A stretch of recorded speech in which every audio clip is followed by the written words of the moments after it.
Accounting of partnership firm. तो partnership firm में ये जो फर्स्ट चैप्टर है हमारे पास फंडामेंटल, इस फंडामेंटल चैप्टर में ये बताना चाह रहा है कि पार्टनरशिप फर्म कब एग्जिस्टेंस में हुआ। तो इंट्रोडक्शन दे रखा है, there are certain limitation of a sole trader.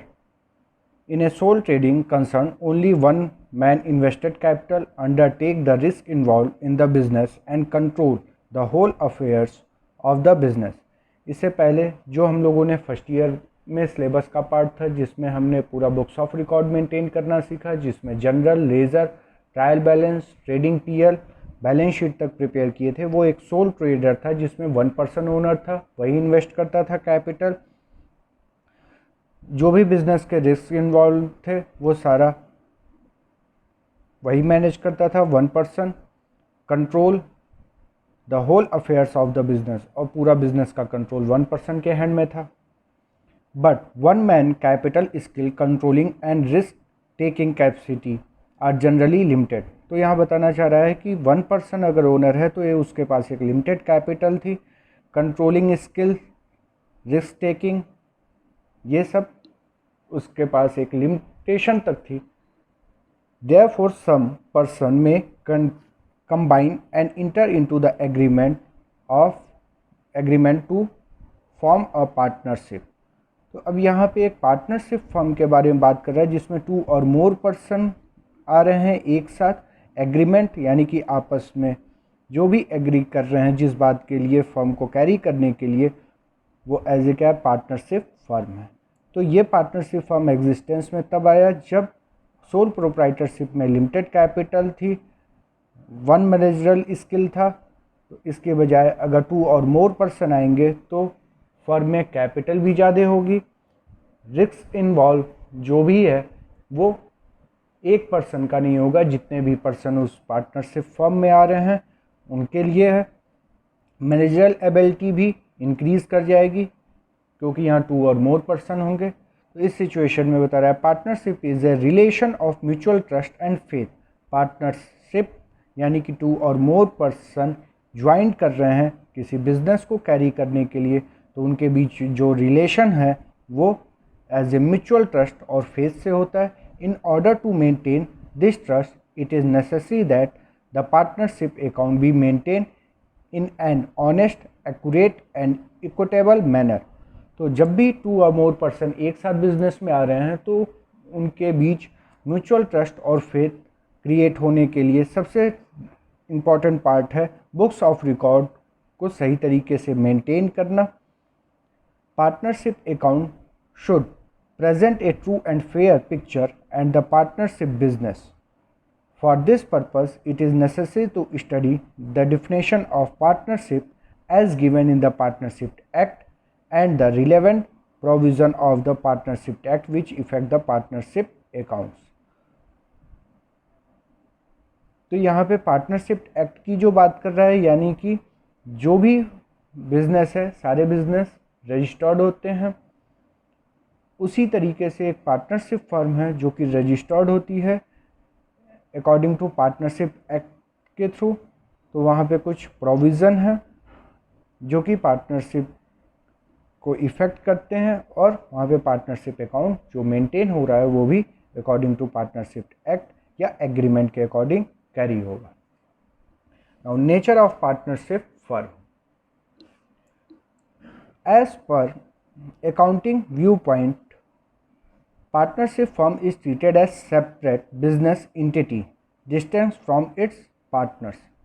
इससे पहले भी हम लोग सोल प्रोप्राइटर में पढ़ चुके हैं सेपरेट एंटिटी कॉन्सेप्ट या बिजनेस एंटिटी कॉन्सेप्ट, जिसमें बात कही गई थी फर्म अलग है और ओनर अलग है। उसी तरह से पार्टनरशिप बिजनेस में भी, पार्टनरशिप फर्म में भी बिजनेस अलग है और पार्टनर्स अलग हैं।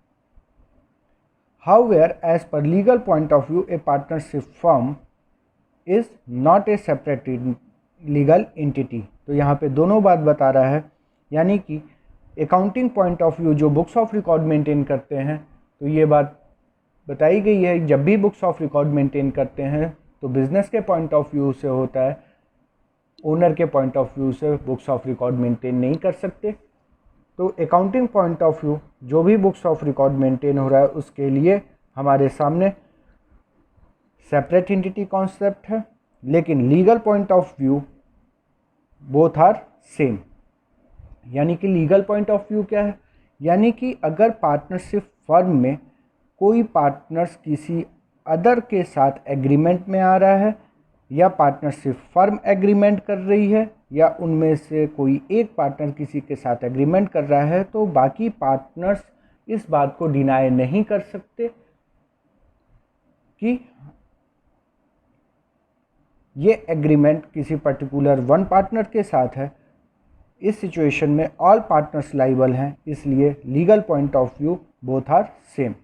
इन other words, it has no existence separate from its partner. It means that in case of bankruptcy of partnership firm, private estate of the partners would be liable to meet the firm's debt. यानी कि अगर कोई situation होगी जिसमें bankruptcy या partnership firm के ऊपर कोई लाइबिलिटी अराइज है, तो उस सिचुएशन में ऑल पार्टनर्स लाइबल हैं उस डेप्ट को पूरा करने के लिए अपने ओन एसेट से। Now definition of partnership, Section 4 according to Indian Partnership Act 1932 define partnership as follows.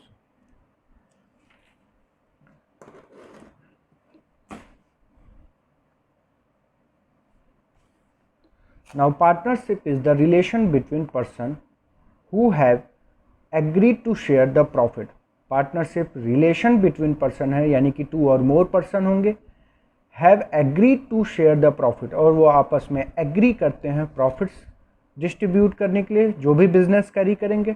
और बिजनेस कौन कैरी करेगा, carried bye all or any of them acting for all, या तो उनमें से कोई एक या ऑल पार्टनर्स बिजनेस को कैरी कर सकते हैं। तो जब भी पार्टनरशिप क्रिएट होगा उनके बीच जो रिलेशन है ये म्यूचुअल ट्रस्ट एंड फेथ पे होगा और फ्री कंसर्न से ऑल पार्टनर्स इसमें ज्वाइंट होते हैं। नाउ मेन फीचर और कैरेक्टरिस्टिक ऑफ पार्टनरशिप, 2 और more person. There must be at least 2 और more person to form a partnership. Partnership act does not specify the maximum number of person, but section 464 of the companies act 2013 restricted the number of partners to 50.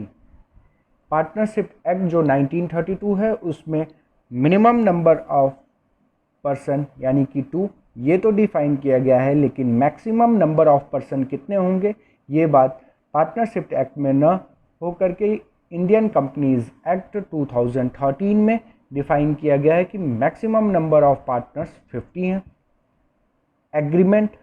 Agreement का मतलब होता है between 2 person, यानी कि एक 1 person offer करता है और जो दूसरा पर्सन उस ऑफर को एक्सेप्ट कर रहा है, तो ये हम कह सकते हैं कि उनके बीच एक एग्रीमेंट क्रिएट हो रहा है। तो partnership is the result of an agreement, it must came into existence by an agreement and not by the operation of law. तो ये एग्रीमेंट से आता है। एग्रीमेंट का मतलब ये हो गया कि म्यूचुअल कंसेंट है, आपस में वो किसी बात पे एग्री कर रहे हैं, तो ये एक तरह से पार्टनरशिप है। Not by the operation of law, ये लीगली इम्पोज नहीं होता है, यानी कि लीगल इम्पोज का मतलब ये हुआ कि वो आपस में एग्रीमेंट करके उसको पार्टनरशिप फर्म को कैरी कर सकते हैं, उसमें कोई लॉ का इंटरफेयर नहीं होता। On the contrary, a Hindu undivided family came into existence by the operation of law and not by an agreement। यानी कि हिंदू अनडिवाइडेड फैमिली, जो कि नॉर्मली लैंग्वेज में हम लोग कह सकते हैं कि एक ऐसा बिजनेस जो कि फैमिलियर बिजनेस की तरह से लॉन्ग टर्म तक उनकी फैमिली में कैरी कर रहा है, उसमें जो भी उसका मेन होता है, मेन पर्सन यानी कि जिसे कर्ता कहते हैं, वही हेड होता है।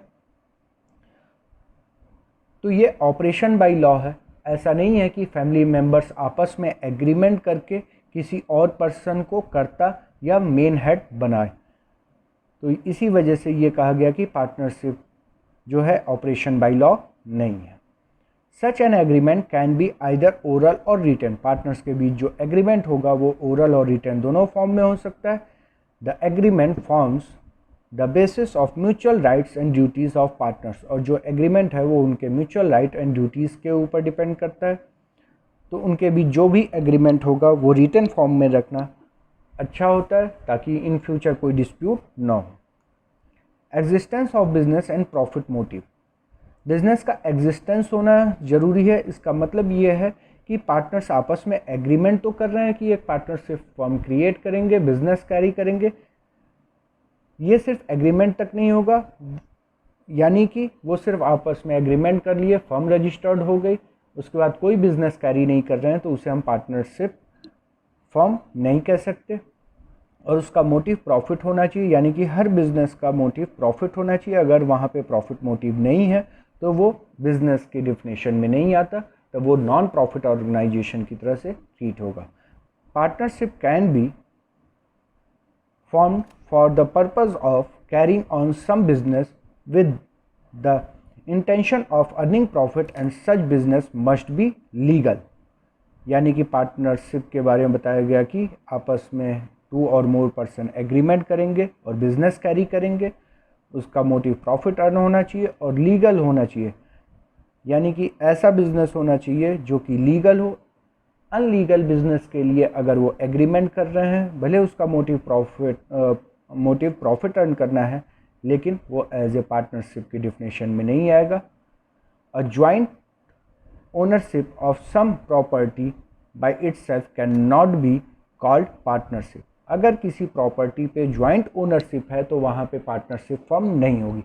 क्यों? क्योंकि बिजनेस का मतलब ही होता है ट्रेड करना, यानी कि गुड्स परचेस करके सेल करना। अगर ट्रेडिंग एक्टिविटीज़ इन्वॉल्व नहीं है तो वहाँ पे पार्टनरशिप बिजनेस या पार्टनरशिप फर्म की बात नहीं आएगी।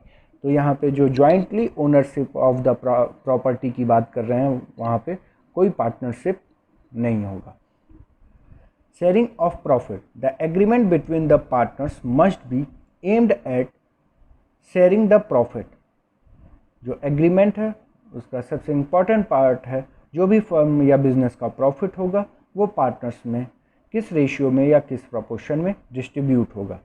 If some person joint hand to run some charitable activity it will not be called partnership. Further, if a partners deprived of his right to share the profit of the business, he cannot be called a partner।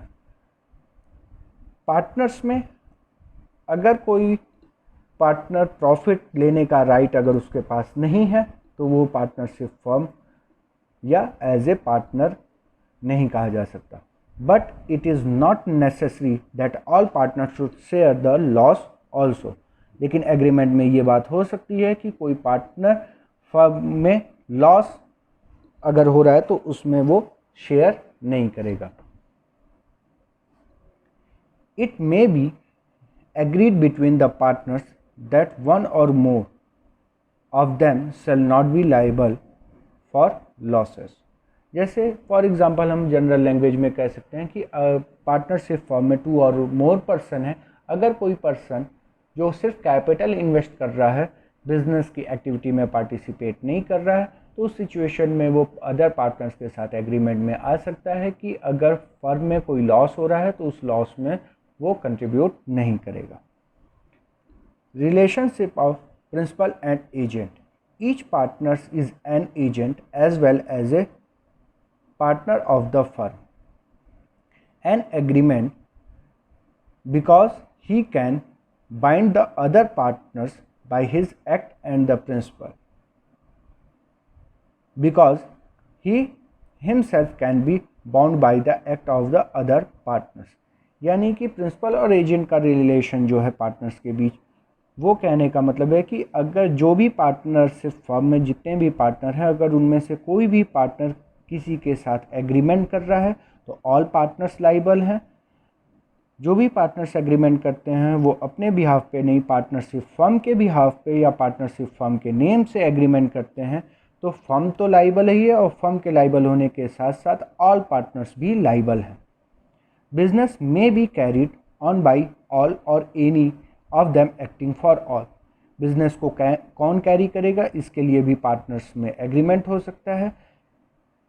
According two agreement उनमें से कोई एक person business को carry करेगा या acting for all, या all partners उसमें participate करेंगे। It means that each partner can participate in the conduct of business and each partner is bound by the act of other partner in respect of the business of the firm. Next, no separate existence. A partnership firm has no separate existence from its member. It means that all agreement entered with the firm will be enforceable against each partner separately and jointly. ये बात अभी पहले भी कही गई।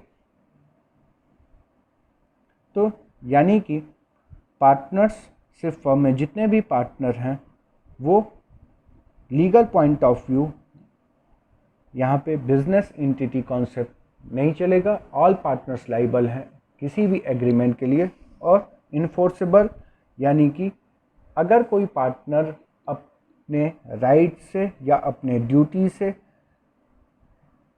को fulfil नहीं कर रहा है तो उस सिचुएशन में वो इन्फोर्सेबल है, यानी कि अकॉर्डिंग टू लॉ उसे फोर्सली उस वर्क को करने के लिए लीगली नोटिस के साथ हम उसे इन्फोर्स कर सकते हैं कि वो अपने ड्यूटी को पूरा करे। Next topic, partnership deed. तो इससे पहले एक लैंग्वेज हम लोगों ने पढ़ा था जो कि पार्टनरशिप एग्रीमेंट की बात कर रहा था, अब लैंग्वेज आ रहा है पार्टनरशिप डीड। तो ये डीड क्या है? जो भी पार्टनर्स के बीच जो एग्रीमेंट हो रहा है उसको हम रिटन या ओरल दोनों फॉर्म में रख सकते हैं, लेकिन कही गई बात कि अगर रिटन फॉर्म में रख रहे हैं तो ये इन फ्यूचर अगर कोई डिस्प्यूट हो रहा है तो उसको वेरीफाई करने के लिए रिटन डॉक्यूमेंट रखना अच्छा होगा बिजनेस के लिए, पार्टनरशिप फर्म के लिए। तो वो रिटन डॉक्यूमेंट जैसे ही रजिस्ट्रार ऑफिस में एक सेट ऑफ फॉर्मेट में सारी इंफॉर्मेशन रिगार्डिंग पार्टनरशिप फर्म, यानी कि फर्म का नेम क्या होगा, address of the firm, name and address of the partners, the type and nature of the business, the firm propose do it, purpose to do, amount of capital invested by the each partners. तो ये जो भी part दे रखे हैं ये सारे part उस agreement के ही पार्ट हैं, लेकिन जब एक प्रिस्क्राइब्ड फॉर्म में ये इन्फॉर्मेशन फिल करके जब रजिस्ट्रार ऑफिस में रजिस्टर्ड होता है तो वो agreement as a partnership deed में कन्वर्ट होता है।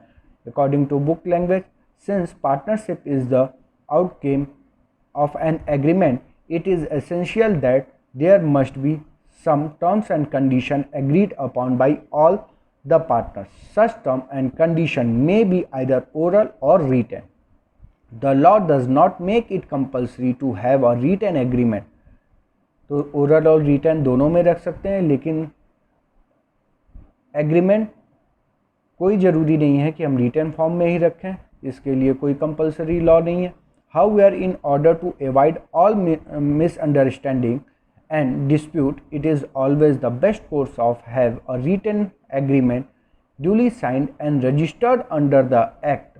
यानी कि जो भी एग्रीमेंट है ऑल पार्टनर्स का उस पर साइन होना चाहिए, और जैसे ही वो रजिस्टर्ड अंडर द एक्ट, यानी कि पार्टनरशिप एक्ट 1932 के अकॉर्डिंग जैसे ही रजिस्टर्ड होता है, such a written document which contain the terms of agreement is called partnership deed. It is also called article of partnership. The partnership deed should be contain the following point: the name and address of the firm, name and address of the partners, the type and nature of the business of the firm, purpose to do। तो ये सारी बातें जो दे रखी हैं ये partnership act के according जैसे ही रजिस्टर्ड होता है उसमें ये सारी बातें एक प्रिस्क्राइब्ड फॉर्म में इंफॉर्मेशन फुलफिल की जाती हैं, और रजिस्टर्ड होने के बाद ये एग्रीमेंट कन्वर्ट हो जाता है पार्टनरशिप डीड में, जिसमें बिजनेस स्टार्ट करने से ले करके कोई डिस्प्यूट होगा या in future company wind up की जाएगी, क्लोज की जाएगी, न्यू पार्टनर उस फर्म में एडमिट कर सकता है कि नहीं, प्रॉफिट शेयरिंग रेशियो क्या होगा, इन फ्यूचर जब भी फर्म वाइंड अप होगा यानी कि क्लोज्ड किया जाएगा, लिक्विडेट की जाएगी, उस सिचुएशन में कैसे उस फर्म को क्लोज्ड करेंगे, सेटलमेंट ऑफ अकाउंट कैसे होगा, ये सारी बातें उस पार्टनरशिप डीड में पहले से मेंशन होती है।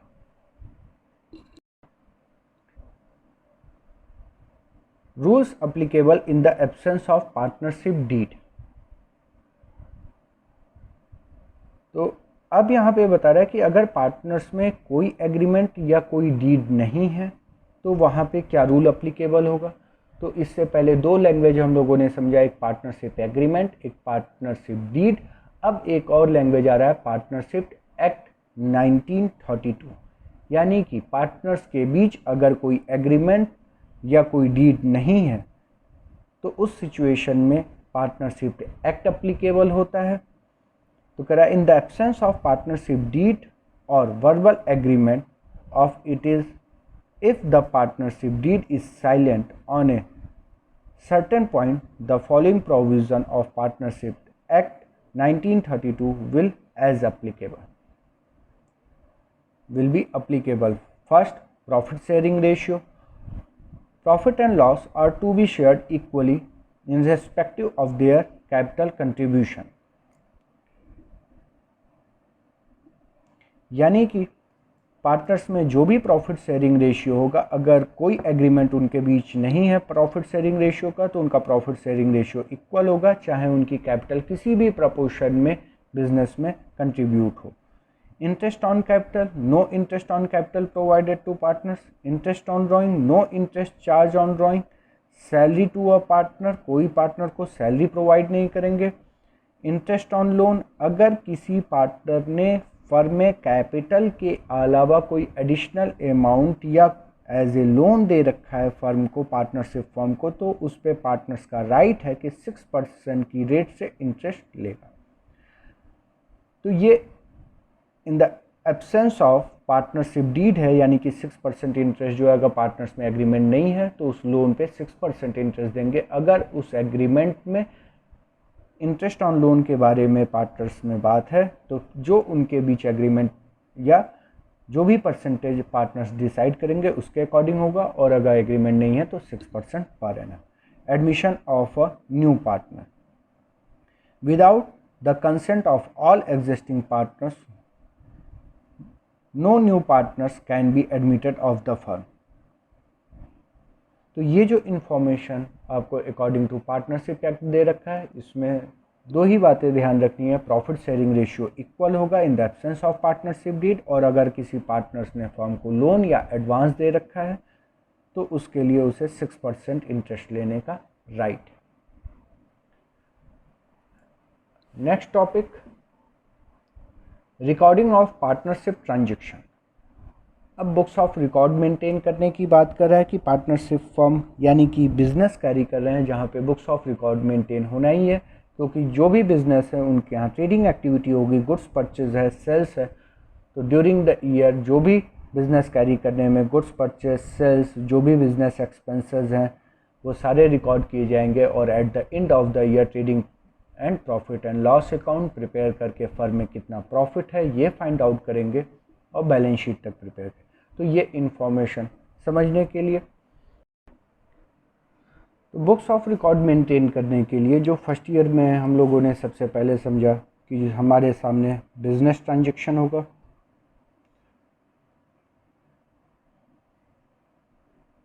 इस बिजनेस ट्रांजैक्शन से सबसे पहले हम जर्नल एंट्री पास कर रहे थे, जर्नल से लेज़र मेंटेन किए, लेज़र से ट्रायल बैलेंस, ट्रायल बैलेंस के बाद हमने मेंटेन किया trading at the end of the year, trading and profit and loss account, इसके बाद हमने प्रिपेयर किया बैलेंस शीट। तो ये सोल प्रोप्राइटर के लिए था।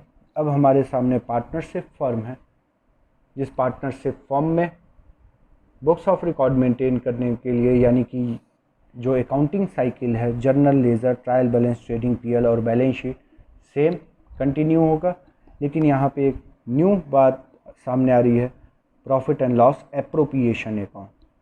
तो ये profit and loss appropriation account क्या है इसके बारे में समझें।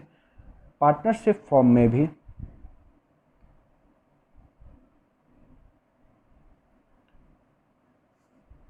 जो भी बुक्स ऑफ रिकॉर्ड मेंटेन होगा वो जर्नल, जर्नल के बाद लेजर, लेजर के बाद ट्रायल बैलेंस, ट्रायल बैलेंस के बाद हमारे पास trading and profit and loss account prepare करेंगे। इसके बाद एक और अकाउंट प्रिपेयर करेंगे profit and loss appropriation, profit and loss appropriation account, यानी कि इसे हम डिफाइन करेंगे distribution of profit, of profit, यानी कि जो नेट प्रॉफिट होगा, प्रॉफिट एंड लॉस अकाउंट जब प्रिपेयर करते हैं तो यहाँ से हमें नेट प्रॉफिट पता चलता है। ये नेट प्रॉफिट ट्रांसफ़र होगा पीएल एप्रोप्रिएशन अकाउंट में और ये प्रॉफिट डिस्ट्रीब्यूट किया जाएगा पार्टनर्स में अकॉर्डिंग टू पार्टनरशिप एग्रीमेंट। तो ये जो फॉर्मेट दे रखा है PL appropriation account, credit side profit, net profit का जो भी बैलेंस होगा वो हमेशा प्रॉफिट का बैलेंस क्रेडिट होता है according to nominal account, all expenses and losses debit, all income and profit credit. तो नेट प्रॉफिट को हमने यहाँ लिखा क्रेडिट साइड में PL appropriation by profit and loss account, profit transfer from profit and loss account. तो net profit transfer किया गया PL appropriation में। यहाँ पे पीएल एप्रोप्रिएशन में बताया गया डिस्ट्रीब्यूशन ऑफ प्रॉफिट, और ये डिस्ट्रीब्यूशन ऑफ प्रॉफिट किसके बीच होगा, पार्टनर्स के बीच। तो पार्टनर्स से ही रिलेटेड जो इन्फॉर्मेशन है वो सारी इन्फॉर्मेशन यहाँ रिकॉर्ड की गई। पार्टनर्स को अगर सैलरी प्रोवाइड कर रहे हैं, कमीशन दे रहे हैं, इंटरेस्ट, तो ये जो भी इन्फॉर्मेशन दे रखा है इस profit and loss appropriation account के फॉर्मेट में, वो सारी इन्फॉर्मेशन पार्टनर से ही रिलेटेड होगी, अदर कोई बिजनेस एक्सपेंसेस इसमें रिकॉर्ड नहीं होगा। तो यहाँ पे हमें जो न्यू अकाउंट पता चला पीएल एप्रोप्रिएशन अकाउंट, ये डिस्ट्रीब्यूशन ऑफ प्रॉफिट है जो कि पार्टनर से रिलेटेड ही फॉर्मेशन रिकॉर्ड होगी, अदर कोई बिजनेस एक्सपेंसेस रिकॉर्ड नहीं है। डियर स्टूडेंट, इस चैप्टर में सिर्फ एक प्रैक्टिकल क्वेश्चन ले रहे हैं ताकि ये हमें समझना है कि इस पूरे चैप्टर में हमें करना क्या है। तो प्रैक्टिकल क्वेश्चन है, इंफॉर्मेशन दे रहा है on 1 April 2018 A and B commenced business with capital of rupees 6 lakh and 2 lakh respectively। तो इन्फॉर्मेशन को हम समराइज करके लिख रहे हैं यहाँ पे। A and B two partners, capital on 1 April 2018 A rupees 6 lakh and B rupees 2 lakh। On 31st March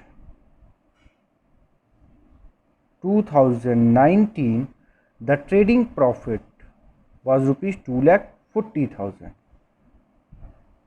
at the end of the year सीधे हमारे पास एज ए प्रॉफिट दे रहा है रुपीज़ 2,40,000। तो एक डेट की इंफॉर्मेशन मिली हमें 1 अप्रैल 2018 को। ए and B की कैपिटल है 6 lakh and 2 lakh. At the end of the year 31 March 2019 form में प्रॉफिट है 2,40,000।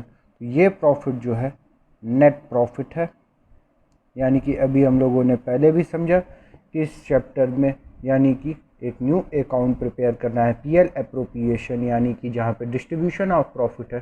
तो ऑलरेडी जब इस क्वेश्चन में 2,40,000 ये प्रॉफिट जो है नेट प्रॉफिट कैलकुलेटेड वैल्यू दे रखा है, यानी कि इनके यहाँ पार्टनरशिप फर्म में ए एंड बी के पार्टनरशिप फर्म में already books of record maintain है, यानी कि journal, ledger, trial balance, trading, PL तक मेंटेन है, जहां से हमें नेट प्रॉफिट बता रहे हैं 2,40,000। अब यही नेट प्रॉफिट हमें पार्टनर्स में डिस्ट्रीब्यूट करने के लिए बुक्स ऑफ रिकॉर्ड मेंटेन करना है। आगे फर्दर इंफॉर्मेशन कंसीडर करें। Interest on capital is to be allowed at 6%। Now interest on capital at the rate of 6% per annum. B was entitled to a salary rupees 60,000 per annum. Now salary provided to B amount rupees 60,000 per annum. The drawing of the partners A and B 60,000 and 60 and 40. Drawing of the partners A drawing rupees 60,000 during the year, B drawing 40,000 during the year. The interest on drawing, now interest on drawing amount A 2,000 and B 1,000. Assuming that A and B are equal partners, now A and B profit sharing ratio 1:1 in equal proportion.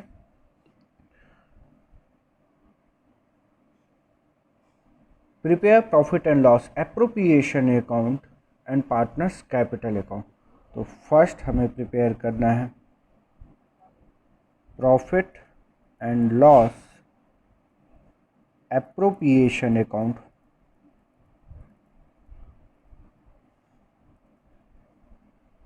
यानी कि इसके लिए बताया गया ये क्या है, distribution of profit, और इसमें पार्टनर से ही रिलेटेड इन्फॉर्मेशन रिकॉर्ड होगी, फर्दर कोई इन्फॉर्मेशन रिकॉर्ड नहीं करेंगे। तो जो क्वेश्चन की इन्फॉर्मेशन है उसके according interest on capital provide करना है ए और बी को, salary provided to B, interest on drawing 2,000 1,000। तो PL appropriation account as a nominal account है, नॉमिनल अकाउंट का रूल अप्लाई करेंगे, all expenses and losses debit, all income and profit credit. And second, prepare partners capital account. तो partners capital account prepare कर रहे हैं, इसमें जो भी पार्टनर्स को प्रोवाइड कर रहे हैं, यानी कि इंटरेस्ट ऑन कैपिटल प्रोवाइड कर रहे हैं, salary, interest on drawing charge कर रहे हैं, ये सारी इंफॉर्मेशन पार्टनर्स की कैपिटल को इफेक्ट करेगा, उसके अकॉर्डिंग भी हम बुक्स ऑफ रिकॉर्ड मेंटेन करेंगे। तो जो क्वेश्चन की इंफॉर्मेशन हमारे सामने है या इस पूरे चैप्टर में जो कि फंडामेंटल ऑफ पार्टनरशिप है, इसमें हमें यही काम करना है, डिस्ट्रीब्यूशन ऑफ प्रॉफिट, इसके अलावा और कोई काम नहीं है। तो डिस्ट्रीब्यूशन ऑफ प्रॉफिट करने के लिए पीएल एप्रोप्रिएशन अकाउंट प्रिपेयर करेंगे। ऑलरेडी क्वेश्चन में हमें नेट प्रॉफिट पहले से कैलकुलेट करके देगा, इस नेट प्रॉफिट को ट्रांसफ़र करेंगे पीएल एप्रोप्रिएशन अकाउंट में, पार्टनर्स में डिस्ट्रीब्यूट करेंगे और पार्टनर्स कैपिटल अकाउंट कंप्लीट किया है। इसके लिए जो भी जनरल एंट्री या बुक्स ऑफ रिकॉर्ड मेंटेन करना है, ये नेक्स्ट लेक्चर में इसको एक्सप्लेन किया जाएगा। अभी सिर्फ ये चैप्टर का इंट्रोडक्शन था और क्वेश्चन की इंफॉर्मेशन कैसे आपके सामने आएगी ये बात बताएगी।